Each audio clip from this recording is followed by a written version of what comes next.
அனைவருக்கும் வணக்கம். நான் உங்கள் டாக்டர் நிஜந்தன் பாண்டியன் சுவாமி கேரளா இருந்து. நம்ம கல்லூரிகளில் படிக்கும் பொழுது இல்லை பள்ளிக்கூடங்களில் படிக்கும் பொழுது ஒரு சில மாணவர்கள் மட்டும் ரொம்ப அறிவாளியாக இருப்பாங்க.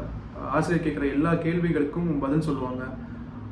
ஹைலி இன்டலெக்சுவல், ஹைலி இன்டெலிஜென்ட் அப்படின்னு சொல்லி நம்ம நினச்சிருப்போம். ஏன் அவங்கள பார்த்து பொறாம கூட பட்டிருக்கலாம். சரி, அப்படி இருந்தவங்க வாழ்க்கையில் எல்லாம் சக்ஸஸ்ஃபுல்லாக ஆயிட்டாங்களா அப்படிங்கிற ஒரு கேள்விக்குரிய பதிலாக தான் இந்த வீடியோ பதிவு இருக்கும். அமெரிக்காவில் ஒரு குறிப்பிட்ட கல்லூரியில் ஒரு நல்ல பிரைட்டாக நல்லா படிக்கக்கூடிய ஒரு 95 மாணவர்கள் அவங்க சர்வே எடுத்திருக்காங்க.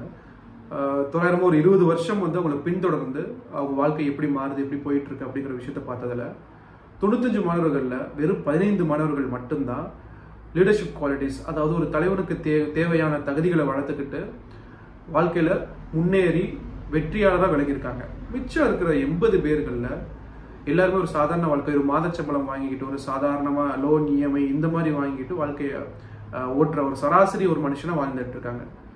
இவங்க எல்லாருமே நல்லா படித்தவங்க தான், நல்ல அறிவாளிகள் தான். ஏன் ஒரு 15 பேர் மட்டும்தான் இவங்களால சக்ஸஸ்ஃபுல்லாக போக முடியுது, மிச்சம் இருக்கும்போது ஏன் சாதாரண வாழ்க்கையை வாழ முடியுது அப்படின்னா, வாழ்க்கையில் சக்ஸஸ்ஃபுல் ஆகிறதுக்கு பணம் சம்பாதிக்கிறதுக்கு அறிவு தேவை. ஆனால் சக்ஸஸ்ஃபுல்லாக ஒரு லீடர்ஷிப் குவாலிட்டிஸ் வளர்த்துக்கிட்டு சக்ஸஸ்ஃபுல்லான ஒரு பர்சனாக மாறுறதுக்கு ஒரு விஷயம் தேவை. அதுதான் எமோஷனல் இன்டெலிஜென்ஸ், உணர்வு ரீதியான அறிவுங்கிறது. இதோட டெஃபினிஷன் பார்க்கறதுக்கு பதிலாக இதோட எலாபரேட்டாக ஒரு விரிவாக இதை பார்க்கலாம். அன்புங்கிறது ஒரு உணர்வு தான், கோபம்ங்கிறது ஒரு உணர்வு தான், பாசம்ங்கிறது சொன்ன உணர்வு தான், வெறுப்புங்கிறது ஒரு உணர்வு தான். இந்த எல்லா உணர்வுகளையும் எப்படி வெளிப்படுத்தணும், எங்கே வெளிப்படுத்தணும், எவ்வளவு அளவு வெளிப்படுத்தணும் அப்படிங்கிறதுல தான் எமோஷனல் இன்டெலிஜென்ஸ் அப்படிங்கிறது அமைஞ்சிருக்கு. இப்போ ஒரு நிர்வாகம் இயங்குறதுக்கு ஒரு பணம் மட்டுமே ஒரு ஊன்றுகோலா, எடுத்துக்காட்டு அரசாங்கத்தை கூட வச்சுக்கலாம். ஒரு பணம் மட்டுமே ஒரு ஊன்றுகோலா இருக்காது. நமக்கு தேவையான தகவல்கள் ரொம்ப முக்கியமான, அந்த தகவல்கள் அடிப்படையில் மட்டும்தான் நம்ம முடிவுகளை எடுப்போம். அந்த முடிவுகள் அடிப்படையில் தான் நம்மளுக்கு வருமானம் வர ஆரம்பிக்கும். இதுதான் ரொம்ப முக்கியமான ஒரு விஷயமா இருக்கும். அதே மாதிரி தான் நம்மளுக்கு கிடைக்கிற தகவல்கள் எல்லாமே முதல்ல தலாமஸ் அப்படிங்கிற பகுதிக்கு தான் செல்லும். அந்த தலைவர் தான் அங்கங்கே பிரித்து விடுவார். அடுத்து எங்கே போகும் அப்படின்னா செரிப்ரல் கார்டெக்ஸ் அப்படிங்கிற ஒரு பகுதிக்கு போகும். எதுக்காக அப்படின்னா பகுத்தறிவதற்காக அதுக்கு போகும், அனலைஸ் பண்ணுறதுக்காக போகும். இது என்ன விஷயம், இதில் என்ன முடிவெடுக்கலாம், எப்படி முடிவெடுக்கலாம் அப்படிங்கிறத எல்லாமே அலசி ஆராய்றது நம்ம செரிப்ரல் கார்டெக்ஸ் தான். இப்போ இது உணர்வு ரீதியான ஒரு முடிவாக எடுக்கணும் அப்படின்னா அடுத்து அமிக்தலா அப்படிங்கிற ஒரு பகுதிக்கு ஒரு உறுப்புக்கு அந்த தகவல்கள் பரிமாற்றப்படும்.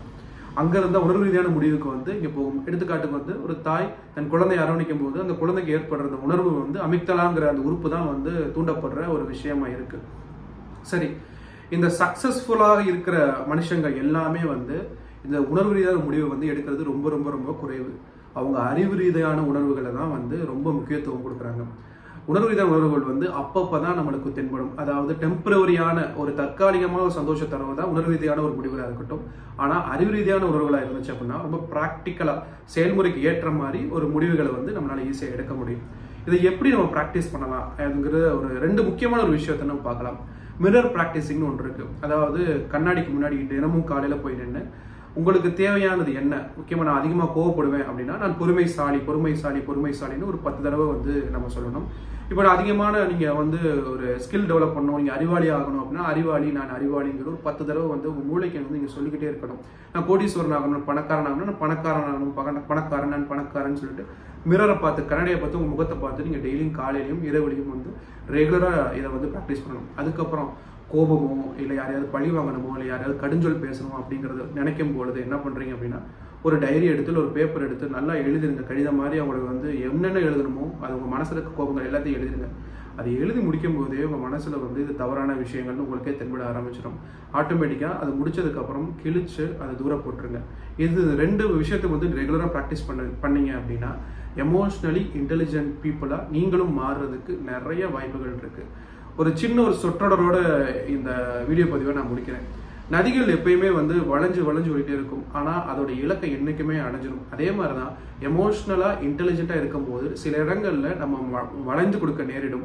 அந்த இடத்துல வளைஞ்சு கொடுத்துனா ஆகணும், ஆனால் நம்மளோட இலக்கை நிச்சயமாக நம்ம அடைவோம். இந்த விஷயங்களை நான் சொன்ன விஷயங்களை கொஞ்சம் முயற்சி பண்ணி பாருங்கள், கடைபிடிக்க முயற்சி பண்ணுங்கள். கண்டிப்பாக உங்கள் வாழ்க்கையில் ஒரு நல்ல முன்னேற்றம் அடையணும்னு நான் நம்புகிறேன். இந்த வீடியோ பதிவு மற்றவங்களுக்கும் நீங்கள் பகிருங்க. நெக்ஸ்ட் ஒரு வீடியோ பதிவில் வேறு ஏதாவது தொந்தரவுகள், வேறு ஏதாவது டிசீஸ் பற்றி நம்ம தொடர்ந்து பார்க்கலாம். நன்றி.